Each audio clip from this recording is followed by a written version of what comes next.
Привет, ребята и девчата! С вами Зоркий Сокол, меня зовут Давид. А это самая великая страна в мире, Соединенные Штаты Америки. Сюда стремится весь мир, а те, кто сюда попадает, живут и радуются. И каждый день за это благодарят Бога. Соловьев со своими дружками-приятелями в последнее время что-то наехал на Америку. Наехал так, что мне становится смешно. Ну смешно, ребята такие наивные вещи говорят. И про крах Америки, и про гражданскую войну, и что и общество разрушено, и все распадается. Там чуть ли народ на народ идет. Послушаешь их и диву даешься.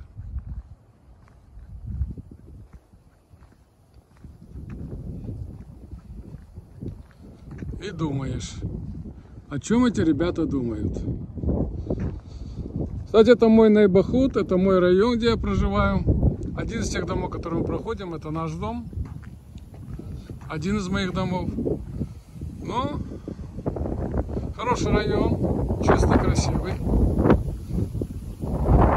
Люди разукрасили свои дома. Так вот, как бы Соловьев не старался, как бы он с друзьями не пукали через рот, да? Но через рот же пукают и воняют. Россияне им не верят. Я разговариваю с молодежью российской. Те говорят, мы даже телевизор не смотрим. А когда их спрашиваешь, хотят ли они оставаться в Америке или уезжать, они говорят, как только будет возможность, уедем. Просто сейчас сложно куда-либо уехать. С этим коронавирусом все сложно. Но они таких, как Соловьев, не слушают. И, в общем-то, в голове имеют мысли уехать, потому что они не хотят оставаться рабами Путина, рабами этой страны. Что же происходит в России? Россию Путин превратил в свой кошелек. Сколько хочет, оттуда и берет. В Америке же другая ситуация. В Америке президент к казне и деньгам никакого отношения не имеет. Красиво, да, ребята? Вот так на Крисмас украшают дома американцев. Сегодня 25 число, Крисмас. Смотрите, снега почти нет, а неделю назад, вы помните, смотрите мои старые видео, было много снега. Но холодно, у меня рука аж замерзает.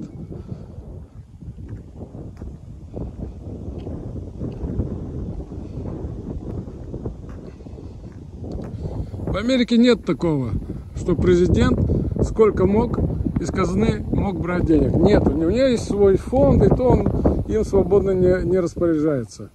А для того, чтобы взять деньги на какие-то нужды, ему надо спросить разрешение Конгресса. А Конгресс, как правило, не дает. Потому что сколько спорили по поводу помощи американцам. Этих денег $600, вначале было $1200. Честно говоря, американцам эти деньги не нужны. У американцев много денег. Но government, правительство Америки дает. Раз дают, значит надо брать. Вот так, видите, как разукрашено. Так вот, старания Соловьева и его группы людей, его экспертов, так называемых, лжеэкспертов, ни к чему не приведет. Народ уедет. Народ уедет.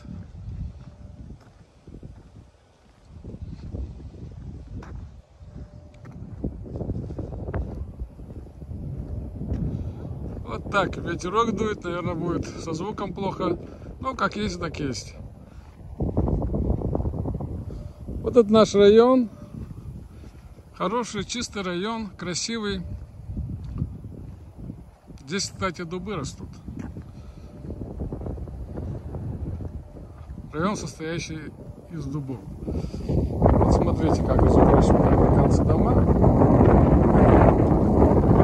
Просто посмотрим. А я уже замерзаю.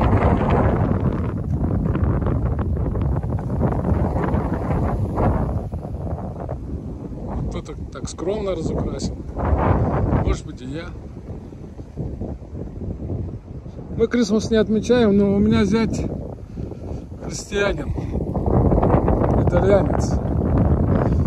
Поэтому мы как бы их приглашаем себе домой и отмечаем этот праздник. Но с другой стороны, Иисус сын еврейского народа. Я всегда говорю, Рождество мы отмечаем, потому что мы гордимся этим парнем.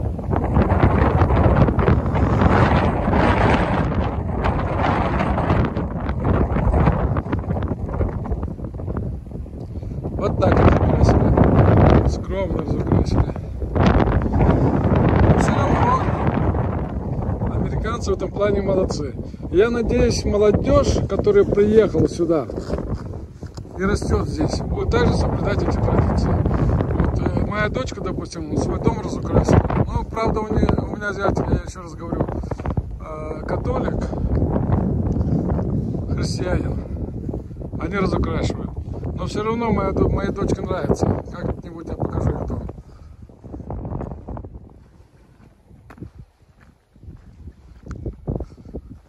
Вот такие огоньки в моем районе, где я живу.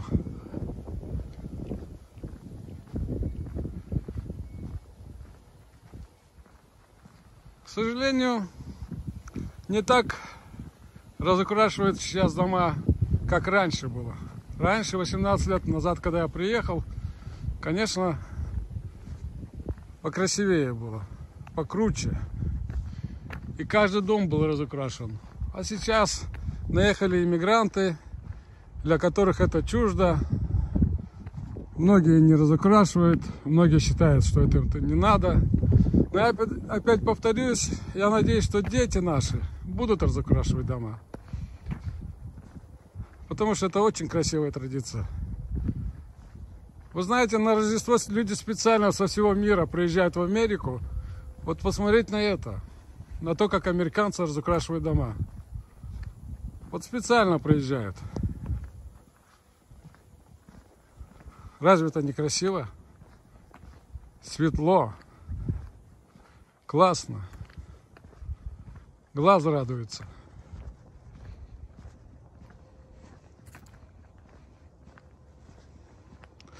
В общем, мы затронули и тему Соловьева, и тему россиян, и тему коррупции. Я еще раз говорю, американский президент не может участвовать в коррупции. Ему дадут по рукам. Он не может из казны вытащить даже $1 без разрешения Конгресса. В России же все наоборот. Президент сделал из своей страны собственный кошелек. Поэтому Россия — это кошелек Путина. Это не страна. Давно не страна. С 2003 года.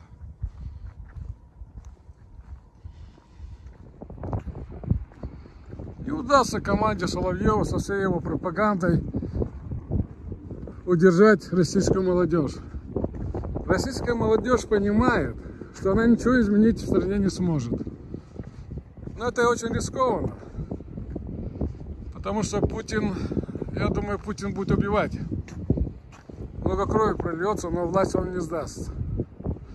Хотя если выйдет 20 миллионов, Путину деваться будет некуда. Сдаст свою власть. Но вряд ли выйдет. Поэтому, народ, уезжайте. Если куда уехать, уезжайте и живите свободно. Сегодня 21 век, нет такой понятия Родина. Родился, и слава Богу. А жить так хорошо надо там, где действительно жить хорошо. Там, где есть демократия, там, где есть уважение к народу. А здесь как красиво, целый ансамбль. Давайте поближе подойдем. Дом вовсю светится. Вы представляете, чтобы сделать вот такие украшения, сколько нужно труда? Это все развесить нужно. Это все подключить.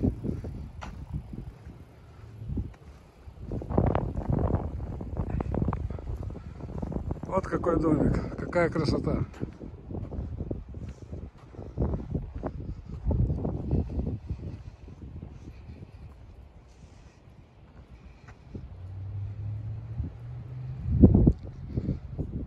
Как хорошо, как красиво. Огоньки бегают, видите?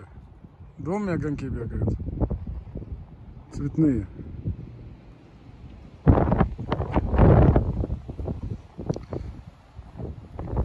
Соловьев, Симонян и все остальные расплодили столько ботов, столько проплаченных троллей. Я не знаю, где они столько денег берут. Наверное, из кошелька Путина под названием Россия. Только оттуда. А эти деньги принадлежат народу. Эти деньги должны идти на лечение детей, пенсионерам и так далее. В России очень много проблем, а их надо решать. А когда дело доходит до того, чтобы решить какую-либо проблему или вылечить ребенка за границей, денег нету.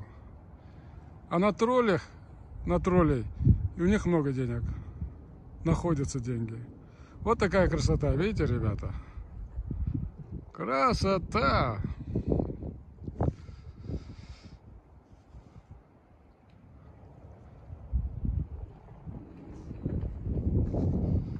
Вот так.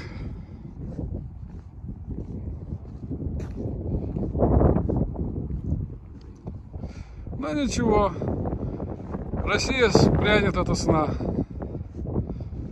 Там тоже появятся свои герои, хотя они есть. Один из них Навальный, которого хотел Путин отравить. Путин же сказал, хотели бы отравить, отравили бы. Но не получилось. Но не вышло. Хотя, наверное, хотел отравить. Если Путин боится Навального, еще каких-то блогеров, то я не знаю. Видимо, его трусость под номером 10 по 10-бальной шкале. Самый трусливый человек в мире. Боится всех. Всякого шороха.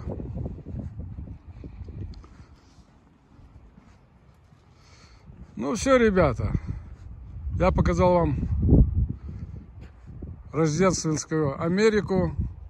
Вечер, огоньки, разукрашенные дома и красота.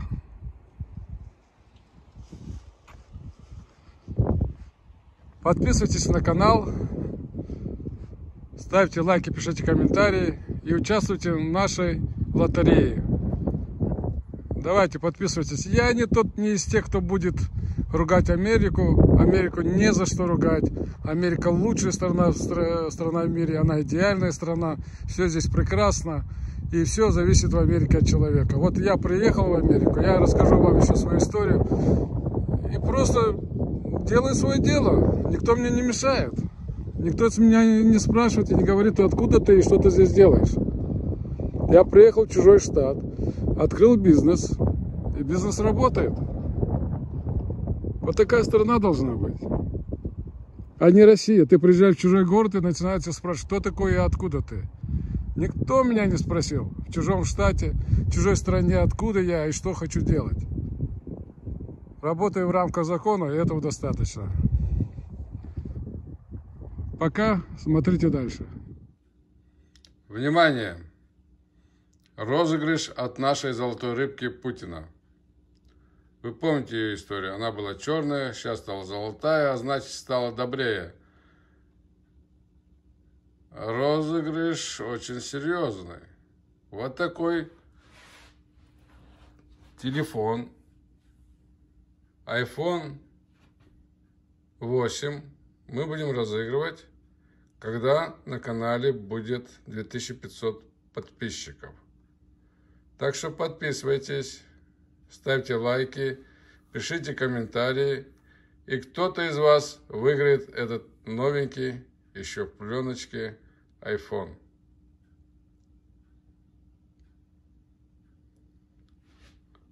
Это 100% вы его получите. Не переживайте. Вот наша рыбка плавает, большая, красивая. Я вчера его взвесил. Он весит почти 400 грамм. Можно уже жарить. Куда-то он под фильтр поплыл.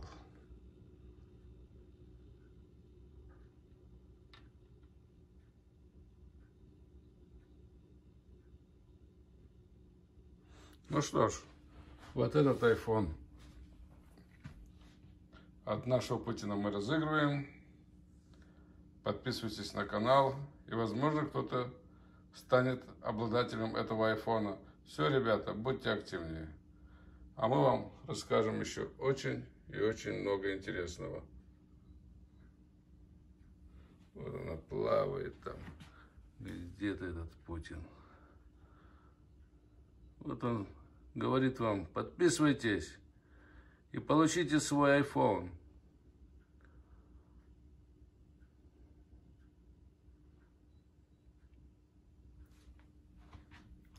Все. Телефон ждет своего обладателя.